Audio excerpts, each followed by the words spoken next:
Good morning, everyone. So happy this morning to start a new series called the Spectator Minyaner. I'm going to point out various behaviors I've seen in Minyanim, explain why, in my humble opinion, it's incorrect halachic behavior, and obviously what you should do.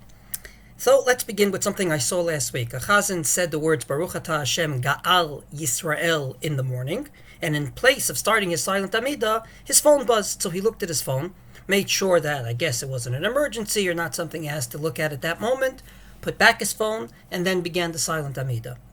Assuming that this particular chazan was not a healthcare worker, was not someone that's on the emergency security forces, was not someone that his wife is about to give birth, then I believe his behavior was incorrect for three reasons. Number one, if you're about to speak to God, I'm not so sure that the preference is someone that's calling you on the phone. He can wait, or she can wait, till after you finish speaking to God.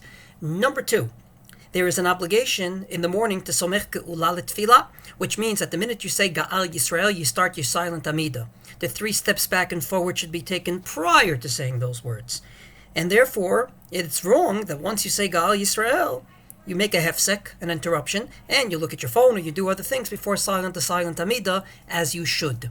And number 3, the Mishnah Berurah in 2 places says that the actual obligation to daven together with a minyan is, and I quote from Simon Tzadik Sif Katan Kavchet, שיתפללו עשרה אנשים שהם גדולים ביחד.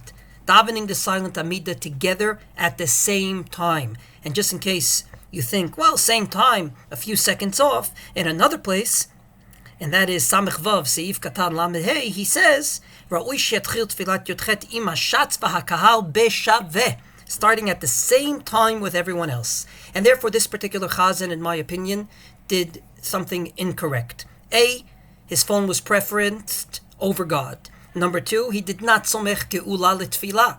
And number 3, he did not start the Shmoneh Esrei at the same time with the congregation. So I hope that, God willing, Chazanim listening will know for the future that in the morning, once you say Ga'al Yisrael, your biggest preference is to start the silent AMIDAH right away and speak to God openly in that beautiful privilege called Shmoneh Esrei. Have a wonderful day.